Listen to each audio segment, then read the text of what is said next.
In the shadowed halls of ancient palaces, where golden light filtered through latticed windows and the scent of jasmine hung heavy in the air, alive women whose beauty was both their crown and their chain. Concubines, chosen for their grace and charm, inhabited a world of opulence that masked a deeper truth, a life woven with hidden pain, silent struggles, and unspoken dreams. To the outside world, they were figures of envy, draped in silk, adorned with jewels, and seated close to the throne's radiant power. Yet behind the velvet curtains and gilded walls, their existence was a tapestry of sacrifice, where joy was fleeting and freedom was a distant star. In this journey through the royal courts of China, India, and the Ottoman Empire, we uncover the hidden pain of concubines, women whose beauty was their destiny and their burden whose stories whisper through the ages demanding to be heard. Across 5 chapters, we explore their privileges and constraints, the gilded cage of the harem, their emotional deprivation, the politics of love, and the unwritten endings of their lives, honoring the women who lived behind the throne's shadow. Between privileges and constraints in the ancient courts of China's Tang dynasty, India's Mughal palaces, and the Ottoman seraglios, concubines were more than ornaments. They were instruments of power, selected with meticulous care to serve the king's desires and the realm's ambitions. Chosen often in their youth, sometimes as young as 12, these women were plucked from their homes, their families, their lives, to enter a world of rigid expectations. In the Forbidden City, daughters of minor officials or village beauties were trained in the arts of dance, poetry, and seduction, their every gesture honed to please the emperor. In the Mughal courts, women learned the intricacies of etiquette and music, their voices tuned to charm. In the Ottoman Empire, girls from distant lands, Circassian, Georgian, or Slavic were schooled in Turkish customs, their beauty a currency in the Sultan's domain. Yet these privileges came at a steep cost. A concubine was neither wife nor servant, but something in between, her existence defined by her utility to the king. She had no right to refuse, no claim to love, no path to freedom. In China, a concubine of the Song dynasty might spend years perfecting her zither only to wait endlessly for the emperor's glance. In India, a Mughal concubine might dance under chandeliers of crystal, her steps a performance for a ruler who might never call her name again. In the Ottoman harem, a concubine's beauty was her only voice, and even that could be silenced by a rival's intrigue. Their training was not for their own glory, but for the pleasure of another. There lives a delicate balance between favor and oblivion. These women, draped in silk and scented with rosewater, were bound by invisible chains. Their privileges a gilded cage that offered splendor but stole their autonomy. A gilded cage called the harem. The harem, a word that evokes mystery and allure, was in truth a world apart, a labyrinth of beauty and ambition sealed from the eyes of men. Every morning, concubines adorned themselves with care, their faces painted with vermilion and kohl, their hair woven with pearls, hoping to catch the ruler's eye. In the Ottoman court, a single night with the Sultan could elevate a concubine to favored status or leave her forgotten, relegated to the harem's shadowed corners. In China, a concubine might wait years, her beauty fading, her hope dwindling for a moment of imperial favor. The harem was a world of silent rivalries, where jealousy simmered beneath polite smiles, and a rival's whisper could mean exile or worse. For every woman who rose, others were left behind, their dreams buried in the palace's endless corridors.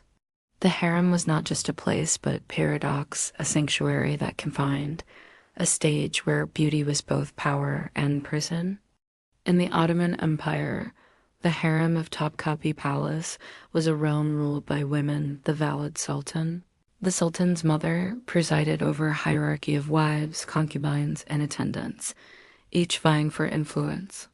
In China's Forbidden City, the imperial harem housed hundreds of women, from the empress to the lowest concubine, each awaiting the emperor's summons. In Mughal India, the zanana was a sanctuary of silk and secrets, where women lived in opulence but under constant scrutiny. Life in the harem was a dance of anticipation, between apparent luxury and emotional deprivation.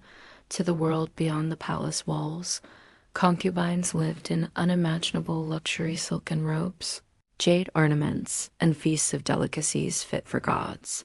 Yet the splendor masked a profound emotional void. Many concubines were torn from their families as children, their mothers' embraces replaced by the cold formality of the court. No one asked if her heart ached for home, if her nights were spent in tears, or if her soul craved connection. In the Forbidden City, a concubine might smile for the emperor while her spirit withered in solitude. In the Mughal courts, she might sing of love while knowing it was a luxury she could not afford. In the Ottoman seraglio, she might dance for the sultan, her steps perfect, but her heart heavy with unspoken grief.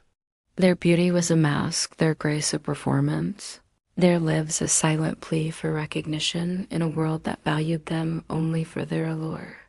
The luxury that surrounded them was a hollow gift, unable to fill the void of human connection they were denied.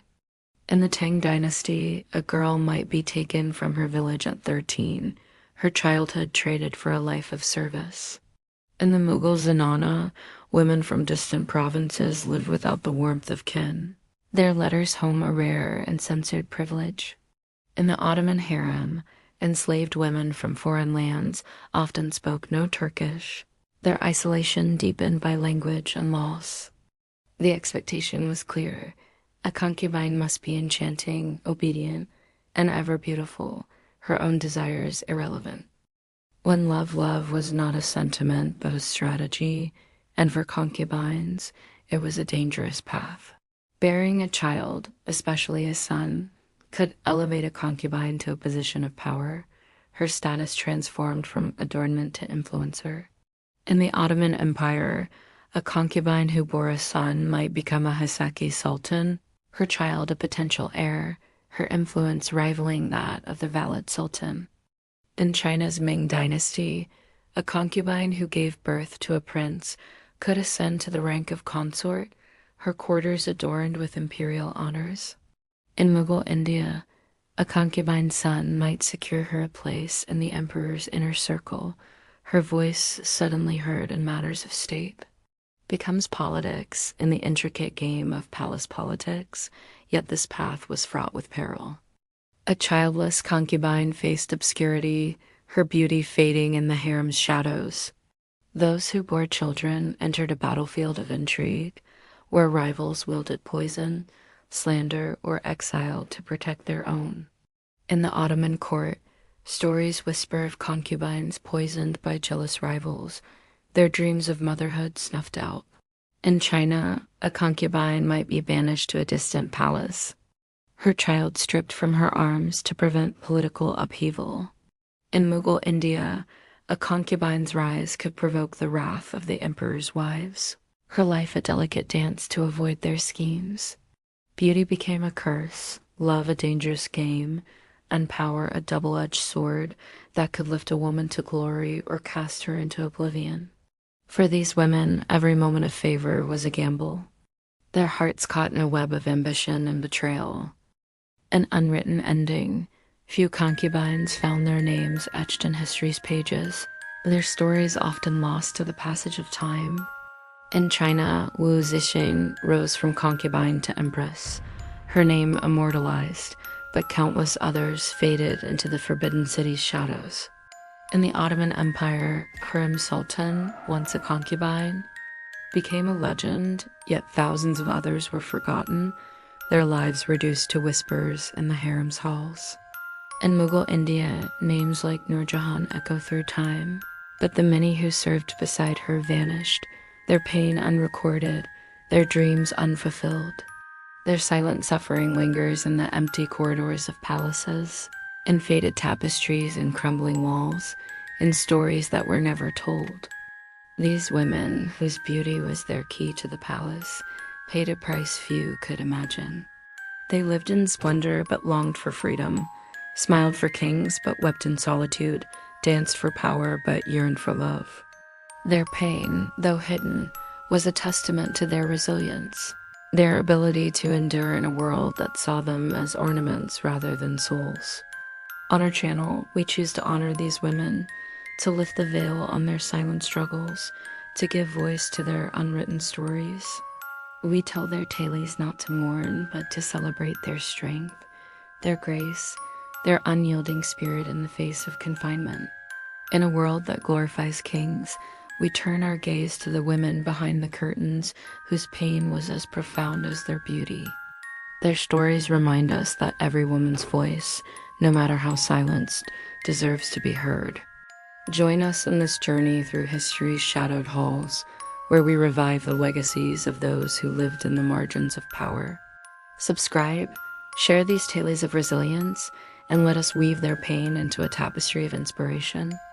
Let every woman today carry their fire, honoring their sacrifices by living boldly, loving fiercely, and dreaming without restraint.